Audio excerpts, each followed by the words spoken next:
Once upon a time, in a faraway land, there lived a man so exceptional that the divine hosts of heaven and hell were forced to take note. A man dangerous enough to bring Satan to his knees, but selfless enough to make God himself raise an eyebrow. How did this come to pass? Well, it all began at a very special birthday party for a very special young lady. Surprise! What is all this? It's your birthday, Kinsey. So? You've never been to a birthday party? No. Oh, like not even growing up? I went to the School of the Americas since kindergarten. We didn't really do birthday parties. But you celebrated Christmas? I don't have to explain myself to you. Oh, Kinsey, this is going to be so much fun. Xinjai made a cake, Jane Austen is here, we'll play some games. What sort of games?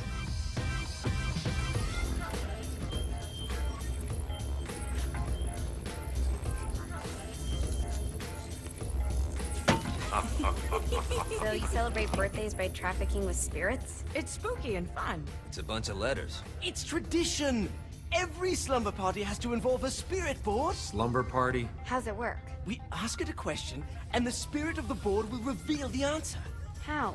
Yeah, someone pushes the pointy thing to wherever they want. Wait. Can we go back to you and your slumber parties? No time. All right. Everyone put their hands on the cursor. Cursor. I feel the magic already. All right. Will the President/God Emperor for life ever choose a partner to reign alongside them? No. Ooh, someone's getting married. Shut up, Matt. Who will tame the president's wild heart?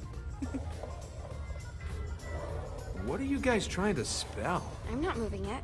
That's the spirit, Kinsey. I'm serious. I'm not moving it either. Neither am I. Jezebel? Who the fuck is...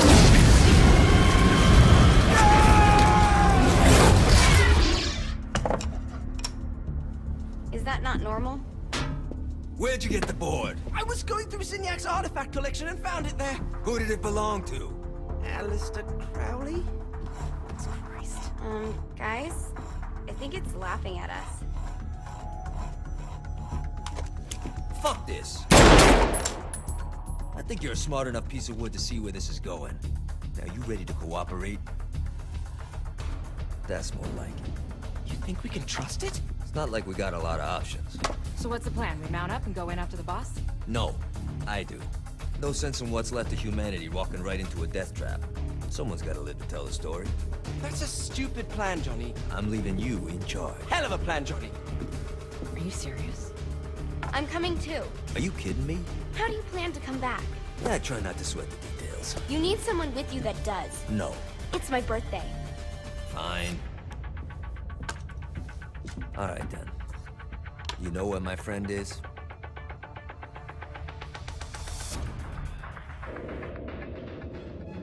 True to its word, the spirit board opened up another portal and sent Johnny and Kinsey screaming into hell.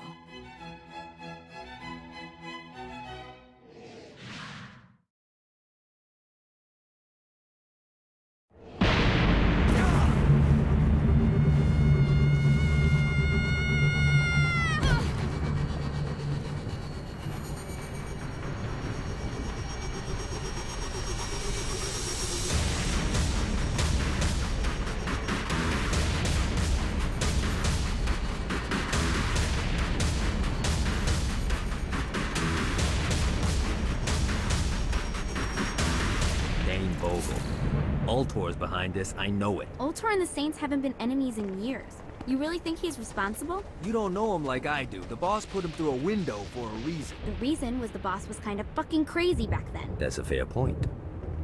You know how much easier this would be if we just found a car? You know how much easier this would be if you just gave me a second? Alright. Now how are we gonna find the Ultor building? Biggest building down here, giant Ultor sign on it. I don't think this is a problem. I'll buy that.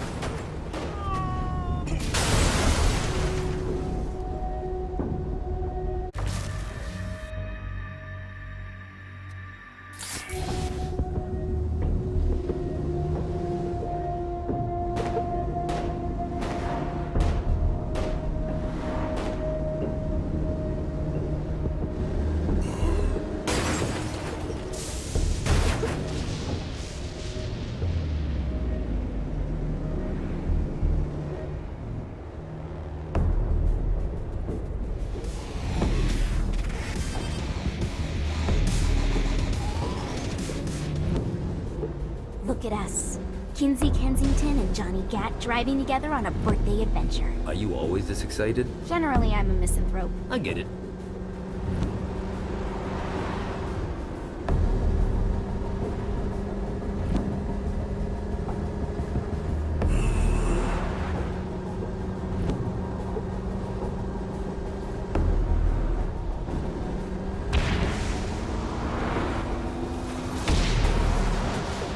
This is hell. Not as bad as I thought. It kind of reminds me of Steelport.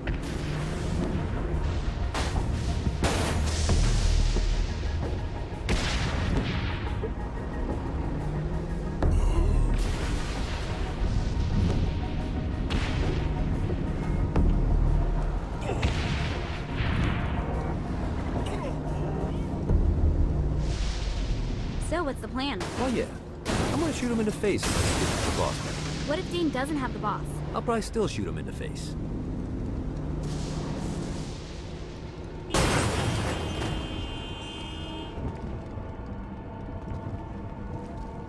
I think we may have got the attention of the demons.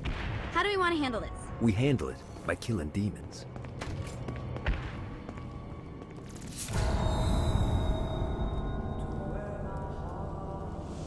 Welcome to hell. Shouldn't you have a receptionist? Such is the plight of eternal damnation. I have a feeling you didn't come here to catch up. Let's talk in my office.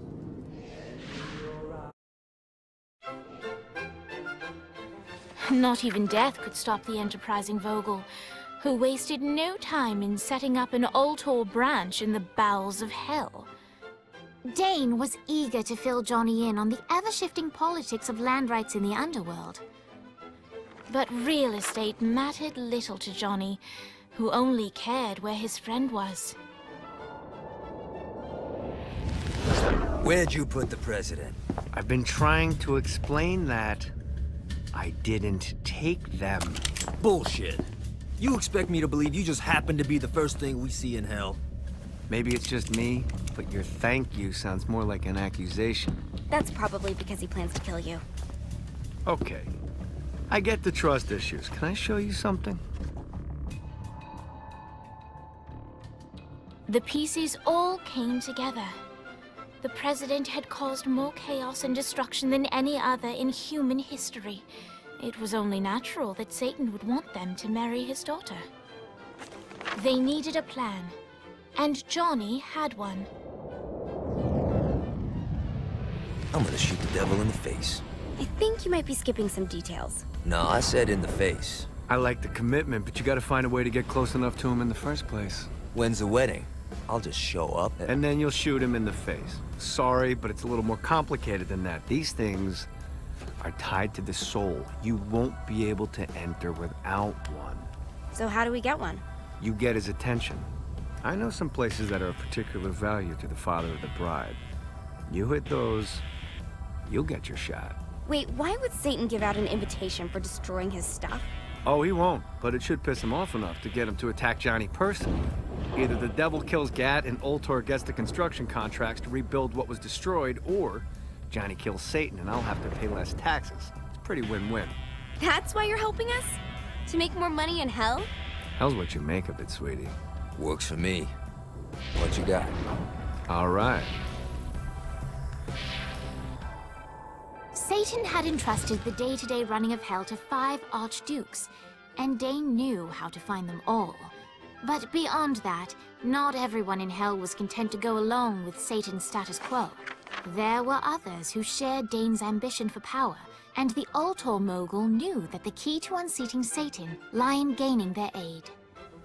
But before Johnny set out to wage war against the Prince of Darkness, Dane had one final gift. An artifact that he had spent fortunes on. Lucifer's cracked halo. This holy relic granted Johnny the majestic wings of the Morning Star. However, he still needed help in learning how to use them.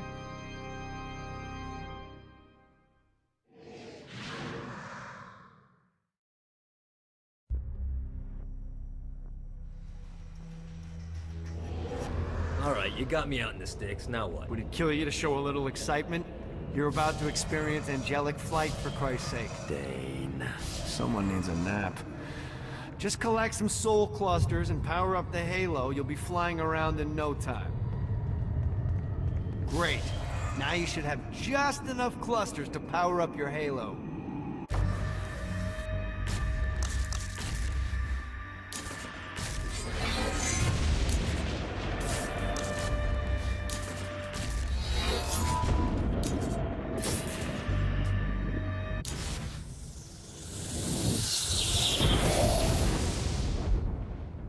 All right, let's start slow. Try to jump over to that next island. Also, the longer you charge your wings before jumping, the further you'll go.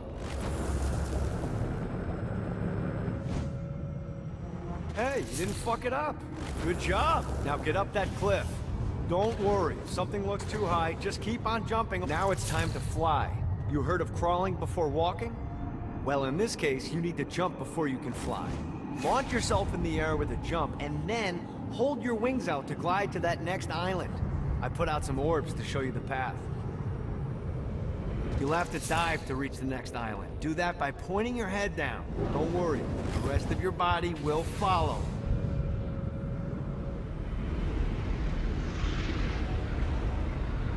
I put a shiny flap orb out in front of you. Collect the orb, and your wings will flap to gain speed.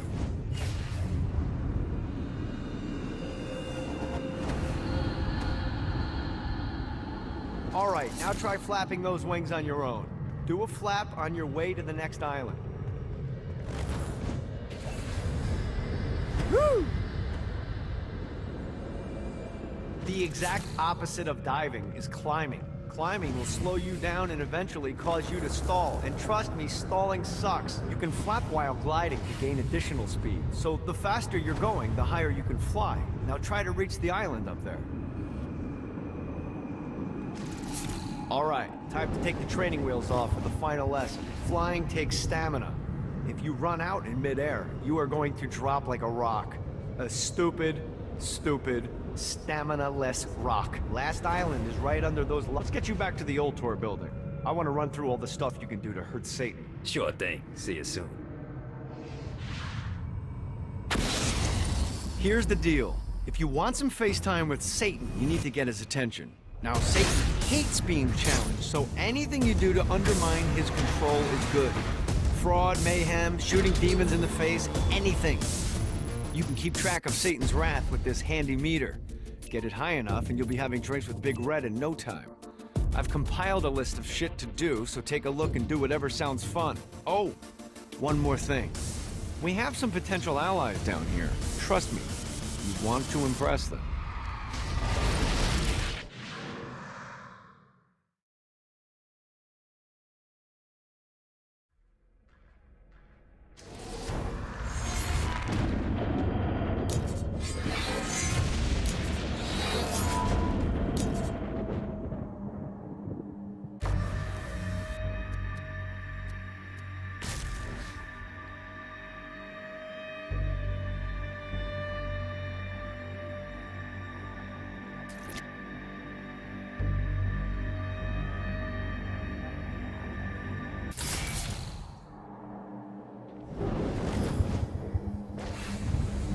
God, this feels good.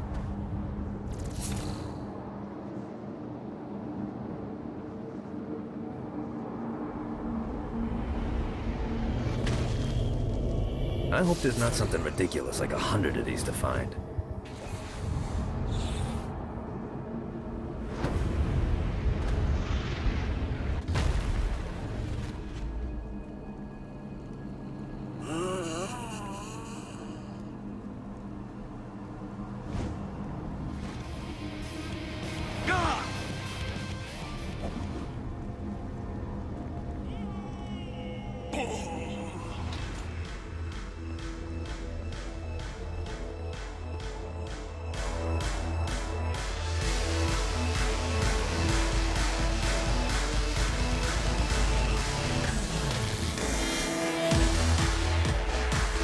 Lights up. William Shakespeare, humanity's greatest playwright. and hell's most diabolical purveyor of entertainment looks on as a brave mortal on an Orphean quest enters. The bard's interest is piqued, and he looks to test his visitor's mettle.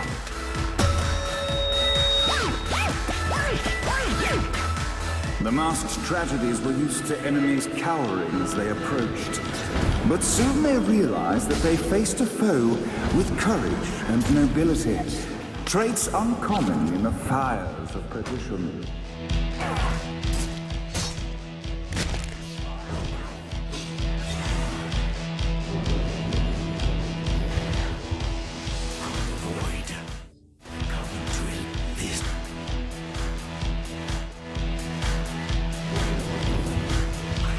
Need to rest the wings.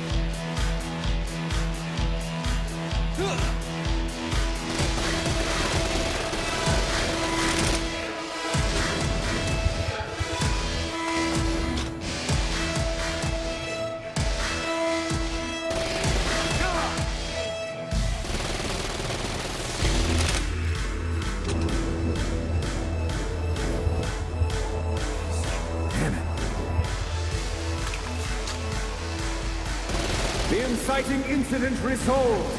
The time has come for rising action. The battle raged on below, and as bullets and blood flew, the bard arched a curious eyebrow. Could this mortal be the exact thing that Shakespeare needed?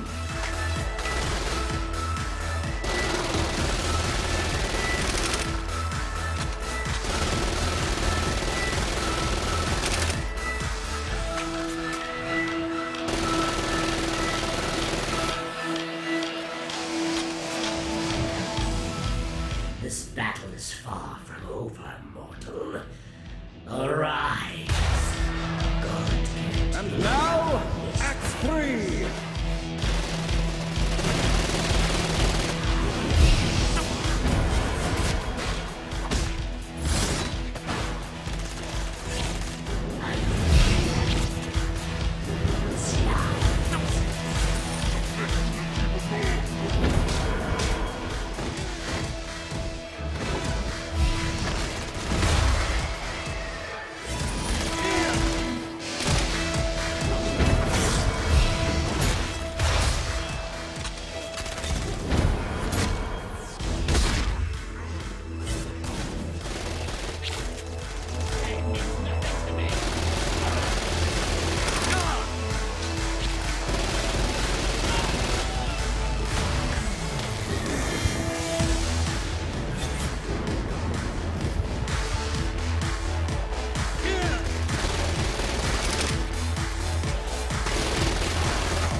The conflict resolved. Shakespeare eagerly awaited meeting the champion that dispatched so many of his men. Undoubtedly, they were here for the bard's aid. And while happy endings were not a thing found in hell, Shakespeare always had a soft spot for comedies. In the land of the living, William Shakespeare is regarded as one of the most prolific playwrights of all time. However, to the denizens of hell, the bard is seen in a far different light. After selling his soul for fame and adoration, Shakespeare served in hell as Satan's spy master general. In doing his duty, Shakespeare would punish the souls he was investigating by forcing them to perform in grotesque passion plays for Satan's amusement. But in a Twelfth Night-esque twist, Shakespeare found himself living a double life. While he projected an image of cruelty, his heart was as soft as Jezebel's. In secret, he would tutor her on the classics and act out the works of his mortal days.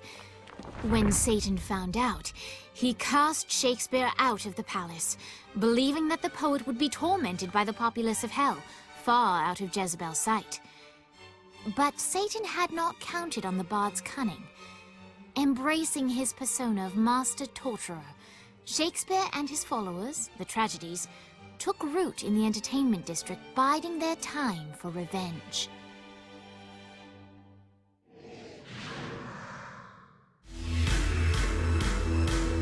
So, Shakespeare called forth the Deus Ex Machina to bestow our protagonist with the arcane power of Force Stomp.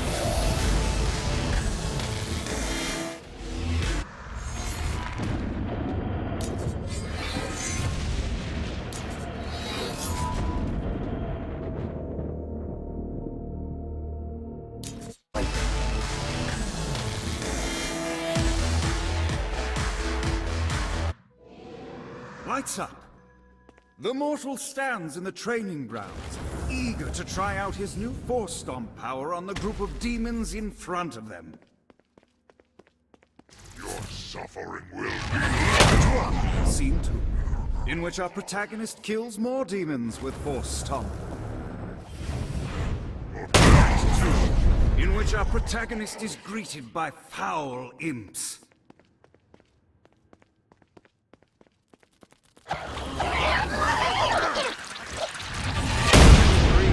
In which our protagonist learns that Force Stomp even works on flying enemies, enabling them to remove a Dark Inciter's shield before shooting them to death with bullets. The day is won, and the curtain closes on our noble hero.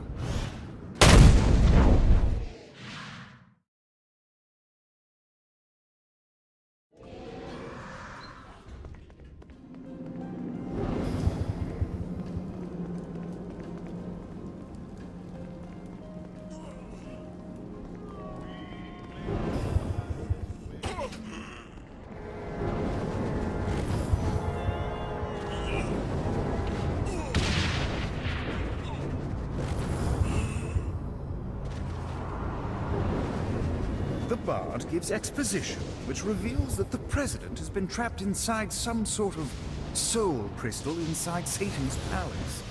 The only way for our protagonist to save them is to draw Satan out by continuing their actions in hell.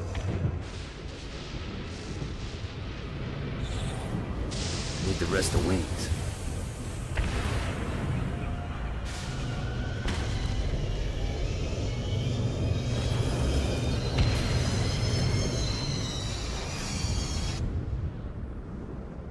Yeah!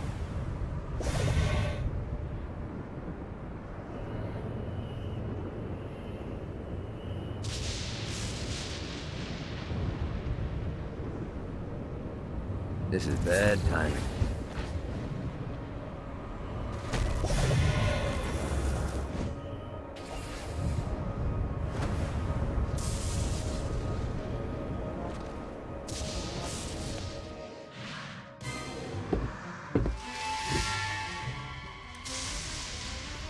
Abandoned ship! We've been boarded!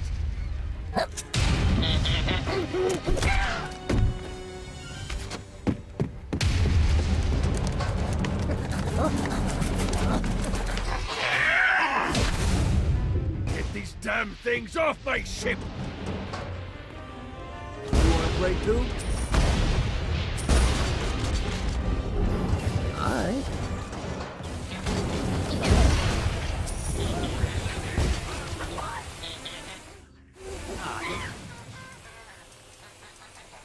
Not another one of these.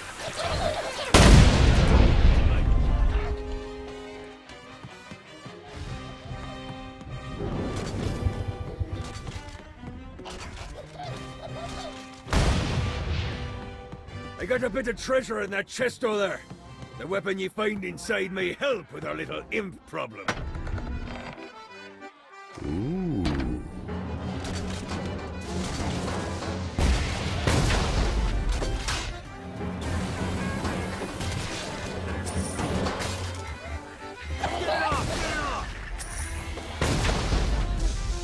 Fighting little bastard. Fuck off. Fighting little bastard.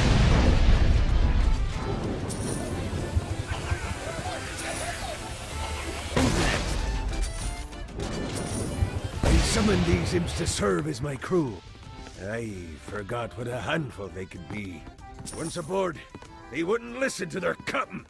They ran amok in the bowels of the ship.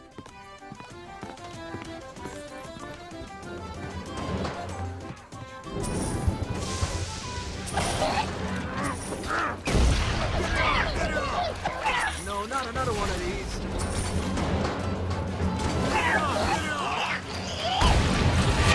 What gods are swarming me? Get off, you piece of shit.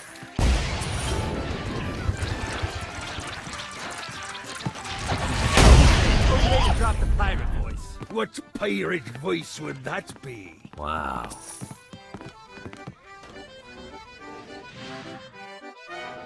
Zinyak's destruction of Earth had a profound impact on the afterlife. To heaven, it was a logistical nightmare. St. Peter's meticulous nature drove purgatory wait times to unbearable levels. Meanwhile, in hell, where souls in pain were used as currency, it created a new era of prosperity for the wickedly enterprising. This economic boom resulted in the coffers of hell to be overflowing, which in turn piqued the interest of the most notorious man that sailed the seven seas. Long had Blackbeard been a thorn in Satan's side, robbing tax collectors on a semi-regular basis. But the promise of an immeasurable fortune drove him to be even bolder. An arrangement was reached. Blackbeard would provide information on strategic targets in exchange for a share of the profit.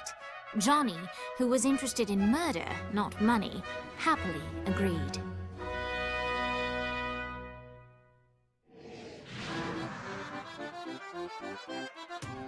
I grant ye the ability to summon my crew whenever they're needed.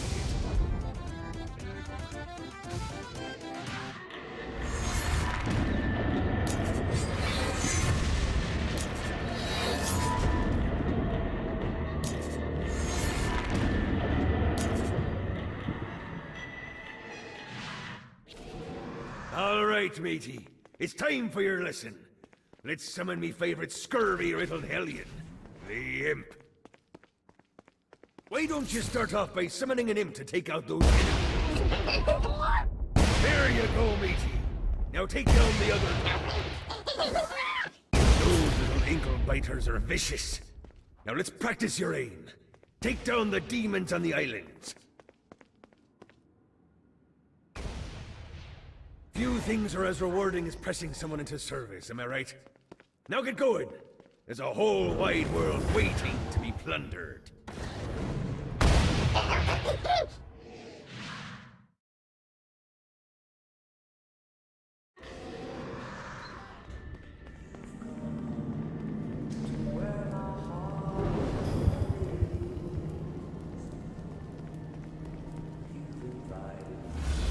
Don't mind if I do.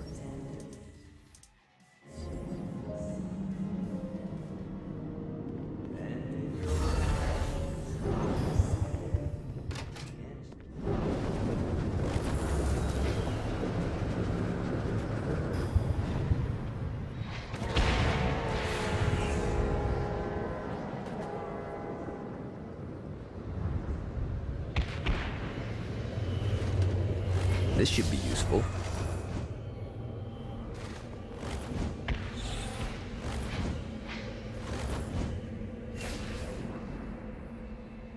Let's see what these things can do.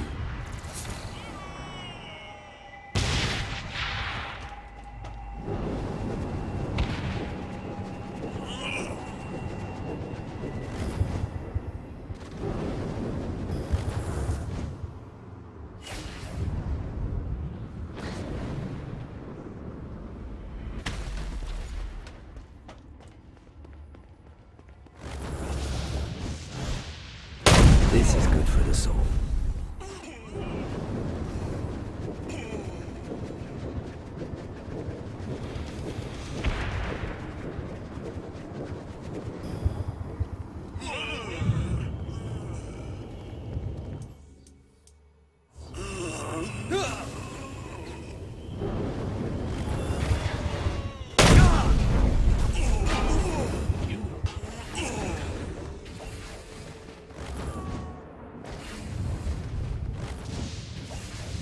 Yeah!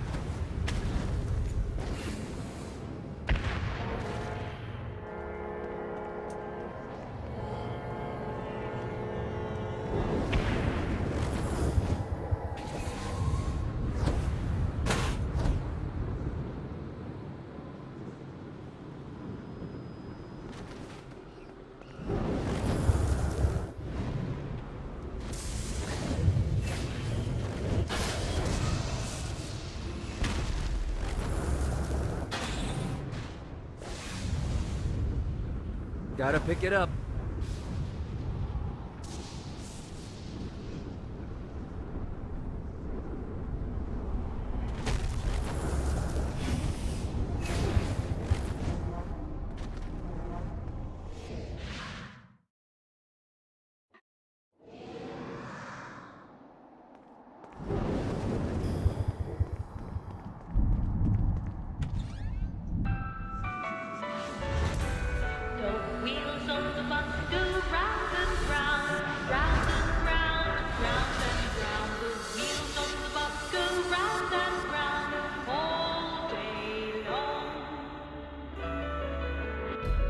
The horn on the bus goes beep, beep, beep, beep, beep, beep, beep, beep, beep.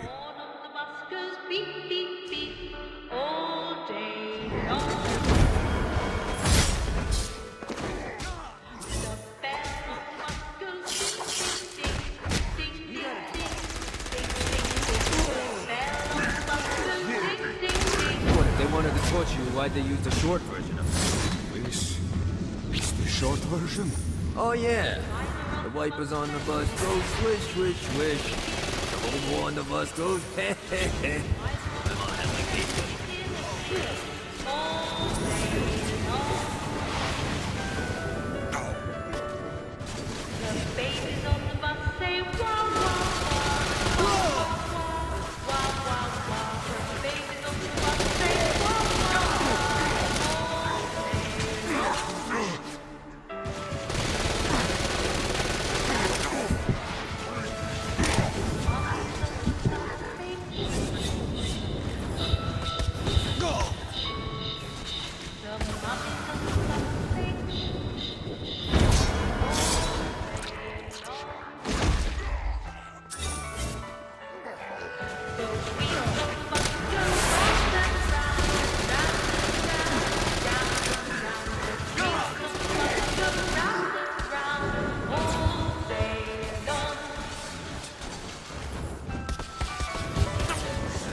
Driver on the bus says ticket, please, ticket, please. Driver on the bus says ticket, please, all day long. The babies on the bus say wah, wah, wah, wah, wah, wah, wah, wah. Babies on the bus say wah, wah, wah, all day long. Come at me, motherfucker!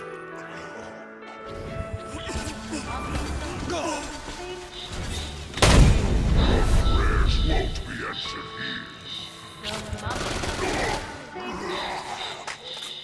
We must end this infernal music! The wheels of the bus go round.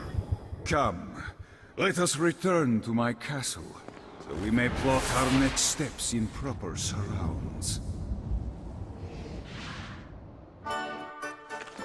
Johnny led Vlad back to his castle, which since his incarceration became a haven for frat parties and squatters. But the systematic impaling of trespassers would have to wait. Vlad was a man of his word, and was eager to provide intel that could aid in hobbling Satan's armies.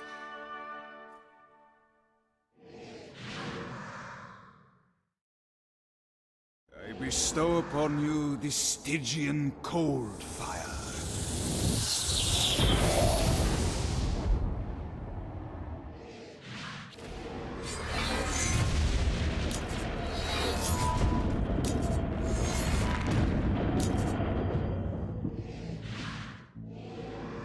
brought you to this inferno to teach you about the power I have granted you. Cold fire is an aura, which means you must activate the power and get close to an enemy before they will feel the cold embrace of the Stygian flames. Try it against these demons. Well, I understand. Well done, my friend. Now here comes a dark inciter. Use your aura, then get close to him to take down his shields. From there, you can finish him off with your... You've done it. Doesn't it feel good to watch an enemy burn?